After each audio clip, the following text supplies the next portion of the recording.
नमस्कार, मैं हूं उदय गुप्ता और आप देख रहे हैं यूपी तक। इस वक्त हम लोग चुनाव यात्रा में हैं और हमारे साथ मौजूद हैं उत्तर प्रदेश भारतीय जनता पार्टी के प्रदेश अध्यक्ष डॉक्टर महेंद्र नाथ पांडे।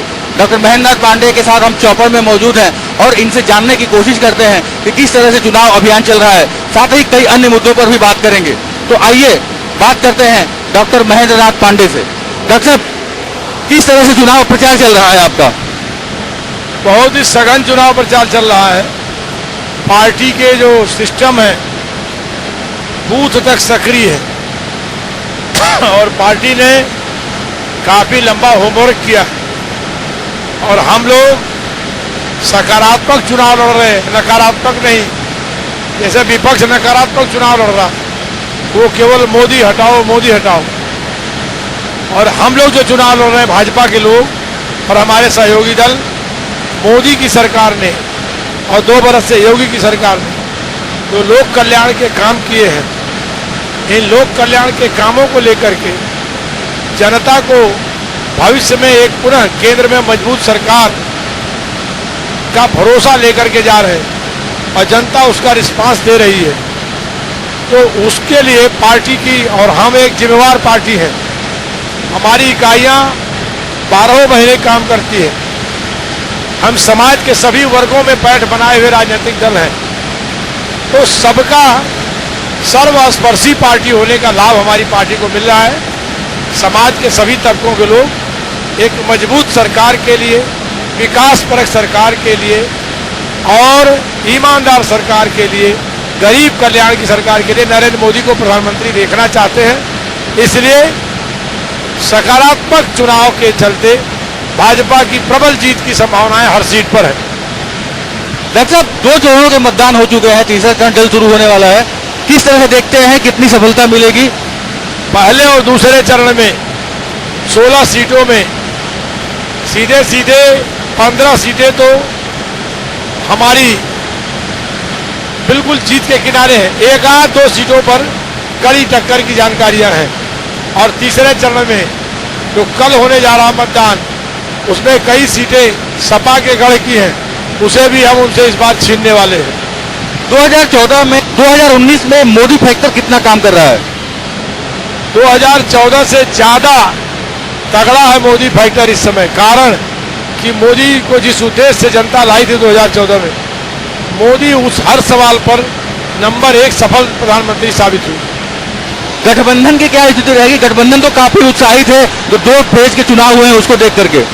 गठबंधन बिला वजह दिन में सपना देख रहा है। अंदर खाने गठबंधन बहुत परेशान है, क्योंकि गठबंधन को पश्चिम में ज्यादा उम्मीदें थी, तो वहीं से उनका सुपड़ा साफ हो गया। मुलायम सिंह ने शुभकामना दी थी नरेंद्र मोदी को, लेकिन जब मैनपुरी वो पहुंचे, चुनाव लड़ रहा है और मायावती के साथ थे, लगभग 26-27 सालों के बाद वो एक साथ मंच पर आए और उन्होंने जनता से अपील किया कि मायावती जी का सम्मान करना। तो किस तरह से देखते हैं इसको आप? उन्होंने अपील किया, यह उनका विषय है, लेकिन जो मुलायम को मानने वाले हैं उनके मन में यह प्रश्न उपज रहा है कि मुलायम को मायावती जैसी नेता के सामने इतना कमजोर कर दिया अखिलेश ने कि मैनपुरी जैसी सीट, जो खुद मुलायम के अपने गढ़ की सीट है, वहां मायावती से समर्थन लेना पड़ रहा है, उनका अभिनंदन करना पड़ रहा है, उनका वंदन करना पड़ रहा है। तो मुलायम के पुराने साथी कह रहे हैं कि इतना मजबूर इस नेता को कर दिया इसके बेटे ने, उससे अलग दुखी है लोग। सर, हम ये जानना चाहते हैं कि जब भी चुनाव आता है तो राम मंदिर, हिंदू मुस्लिम, श्मशान, कब्रिस्तान, इस तरह की बातें होती हैं, तो ये क्या चुनावी फंडा क्या है? क्यों इस तरह की बातें होने लगती हैं, हिंदुत्व की बात होने लगती है? नहीं, ये अप्रासंगिक मुद्दे हैं। चुनाव सीधे सीधे जनता के बुनियादी जरूरतों पर लड़ना चाहिए, विकास और गरीबों के बेहतर जिंदगी पर लड़ना चाहिए। चुनाव कैसा बढ़िया पारदर्शी शासन हो, सुशासन हो, ईमानदार सरकारें हो और देश की प्रतिष्ठा, भारत सरकार का चुनाव है। भारत सरकार ही दुनिया में भारत को प्रस्तुत कर सकती है, राज्य सरकारें अपने राज्य के अंदर करती हैं। तो भारत सरकार ऐसी हो जो दुनिया में सर उठा के देश को चला सके, उस मोर्चे पर नरेंद्र मोदी सरकार 100% सक्सेस रही है। इसलिए देश भाजपा के साथ है। आप प्रवीण निषाद के नामांकन में गए थे, आज लौटे हैं, किस तरह से बातें हुई हैं निषाद पार्टी को किस तरह से आप देखते हैं, उनका सहयोग मिला है तो क्या फर्क पड़ेगा आपके चुनाव पर? निषाद पार्टी को हम लोगों ने यहाँ टिकट दिया है और जीत के लिए उनकी पार्टी के प्रवीण निषाद को भाजपा ज्वाइन करा करके कमल चिन्ह दिया है, ताकि हमारे मतदाता प्रबल समर्थन करें। और निषाद पार्टी इसके एवज में हम लोगों को जगह जगह समर्थन दे रही है और उनके लोग भी हमारा साथ दे रहे हैं। ये सीट हम जीतेंगे ही, और निषाद पार्टी गरीबों के कल्याण में काम करती है। हम लोग मिल करके प्रदेश और देश की सरकारों से निषाद समाज की भलाई के काम करेंगे। सर, एक बात जानना चाहेंगे, साध्वी प्रज्ञा को आप लोगों ने टिकट दिया है, भोपाल में चुनाव लड़ रहे हैं और प्रत्याशी घोषणा होने के बाद ही वो हिंदुत्व के बारे में बात करने लगे, राम मंदिर की भी बात कर रही हैं। देखिए, साधु प्रज्ञा हिंदुत्व की एक जानी पहचानी इमेज है और उसने जो कुछ बयान दिया है उसने दर्द भोगा इस नाते बयान दिया है, लेकिन दिग्विजय सिंह के बारे में जो उन्होंने कहा है वो बिल्कुल सही कहा। दिग्विजय सिंह जैसे बेसिर पैर के बोलने वालों के लिए कभी कभी प्रज्ञा जैसे बयानों की जरूरत पड़ती है। हेमंत करकरे के बारे में उन्होंने कहा है। देखिए, उस बयान से मैं इत्तेफाक नहीं रखता और उन्होंने भी अपना बयान वापस लिया है। हेमंत करकरे देश के लिए शहीद हुआ है, वो भारत का एक बहुत ही होनहार पुलिस अधिकारी था, हम उसके शहादत की इज्जत करते हैं।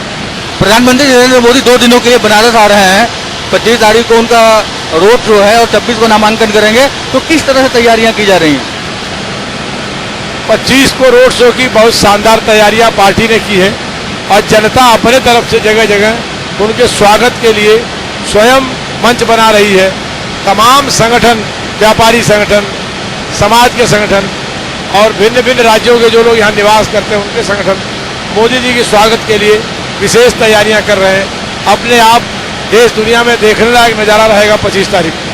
प्रधानमंत्री के नामांकन में कौन कौन हस्तियां शामिल होंगी?